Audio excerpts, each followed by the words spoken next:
প্রধান শিষ্য ওস্তাদ যুধিষ্ঠির মাহাতো লক্ষণের ভূমিকায় মানিক কৈবর্ত।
প্রবেশ করতেই দেখতে পাই তার সহধর্মিনী সীতা রাজপ্রাসাদের মধ্যে উত্থান্ত অবস্থায় পড়ে রয়েছে। কি আমার সীতা ওইভাবে রাজপ্রাসাদের মধ্যে পড়ে রয়েছে কেন? প্রভু শ্রী রামচন্দ্র এসে দেখলেন রাক্ষস রাজা রাবণের ছবি অঙ্কন করে তার উপরে তার স্ত্রী নিদ্রা যাপন করে রয়েছে। কি সীতা ওইভাবে লঙ্কেশ্বর রাবণের ছবি অঙ্কন করে রাজপ্রাসাদের মধ্যে অবগাহন করে রয়েছে কেন? না না না না না না না, তা হতে পারে না, তা হতে পারে না। সীতা কেন রাক্ষস রাবণের উপরে বিরাজমান? তাহলে কি আমার সীতা সত্যি এই লঙ্কায় গিয়ে রাক্ষস রাবণের প্রেমে পড়েছিল? হয়তো সীতা রাবণ রাজাকে কোনো ভুলতে পারেনি যে তার ছবি অঙ্কন করে সীতা এখনো তার উপরে বিরাজমান।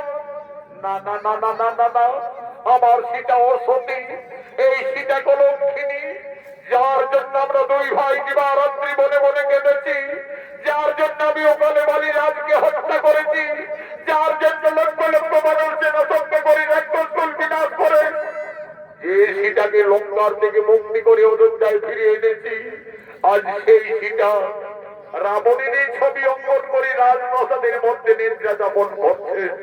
না না না না না না না, আমার সীতা কলঙ্কিনী, এই সীতা বিচারিণী। ও ভাই, ওরে প্রাণের ভাই লক্ষ্মণ,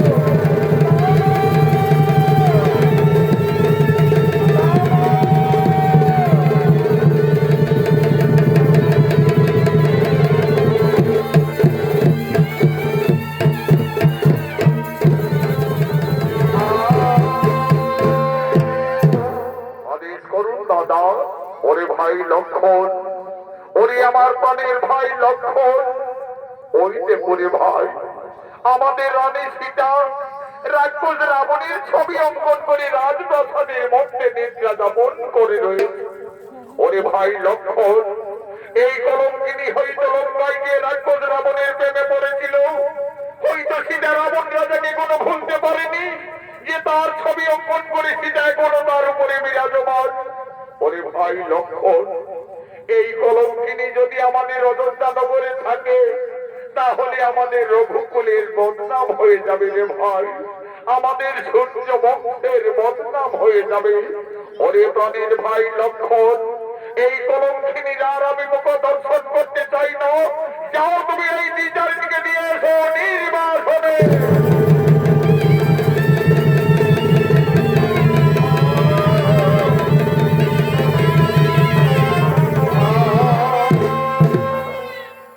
তুমি একই করলে দেবী, তুমি আজ আমাদের অযোধ্যার পবিত্র মাটিকে কলুষিত করে দিলে। ধীরে ধীরে মা সীতার নিদ্রার আকর্ষণ ভঙ্গ হলো। চোখ মেলে যাইতেই মা জানকী রাজপ্রাসাদের মধ্যে তার দেবর লক্ষ্মণকে দেখতে পায়। লক্ষ্মণ, একই ভাই, তুমি প্রাসাদে? দেবী, তুমি একই করিলে দেবী? তুমি কেন রাক্ষস রাবণের ছবি অঙ্কন করলে আমাদের রাজপ্রাসাদের মধ্যে? তুমি তার উপরে সব করে নিদ্রা যাপন করতেছিলে। তুমি কি সত্যি এই লঙ্কায় গিয়ে রাক্ষস রাবণকে ভালোবেসেছিলে? তুমি কি রাবণ রাজাকে কোনো ভুলতে পারোনি? না রে ভাই লক্ষ্মণ, আমি কিছু ভুল করিনি রে ভাই। আমি শুধু আমার ওই মান্ডবী উর্মিলা বন্ধের বোঝাবার জন্য এই রাক্ষসের ছবিটি আমি প্রাসাদের মধ্যে অঙ্কন করেছিলাম রে ভাই। তুমি জানো না দেবী, এই অপরাধে তুমি কলঙ্কিনী, এই অপরাধে তুমি বিচারিণী। যে রাক্ষস রাবণ তোমাকে বনবাস থেকে হরণ করে লঙ্কায় নিয়ে যায়, সেই রাবণের ছবি অঙ্কন করে তুমি ভুল করে অপরাধ করেছো। প্রভু শ্রী রামচন্দ্র আর কোনদিন তোমার মুখ দর্শন করবে না। আমায় আদেশ দিয়ে গেলেন এই মুহূর্তেই তোমায় দিতে হবে নির্বাসনে।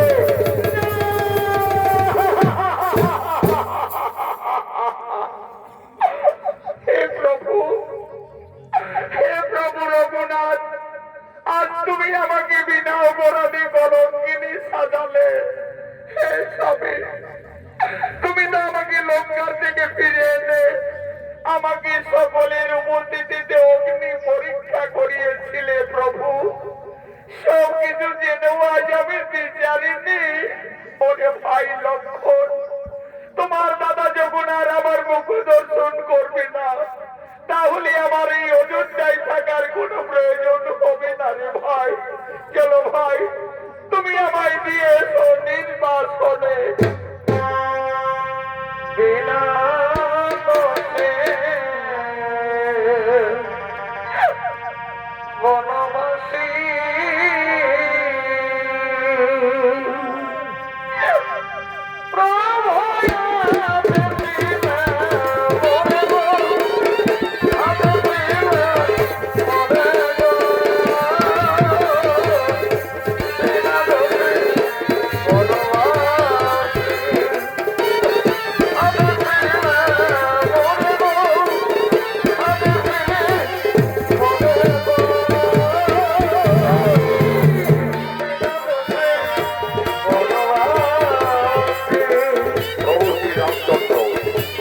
মাসিটাকে কলঙ্কিনী ভেবে বনবাসীর আদেশ দেয়। সেই আদেশ পালন করার জন্য তার ভাই লক্ষণ ভাই মা জানকীকে বনবাসে নিয়ে যাচ্ছে। আগে আগে চলেছে লক্ষণ। আজ মনের দুঃখে মা সীতা করে বেঁধে বনবাসী যাচ্ছে।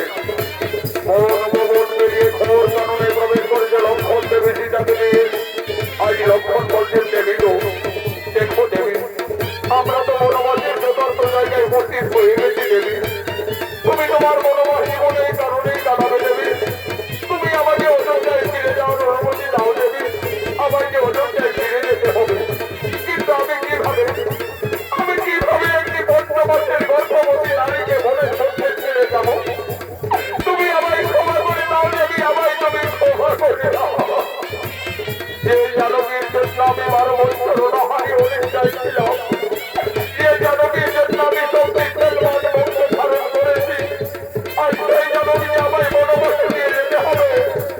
আমায় তুমি ক্ষমা করে দাও দেবী, আমায় ক্ষমা করে দাও।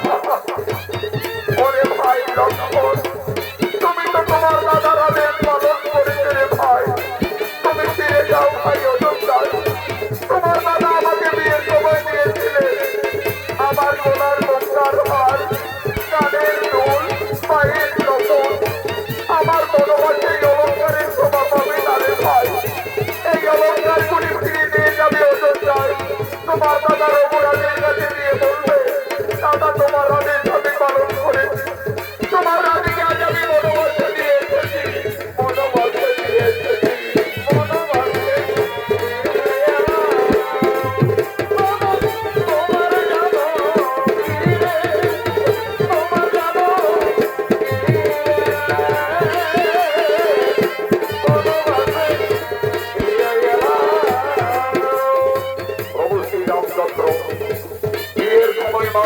যেতে অলঙ্কার দিয়েছিলেন।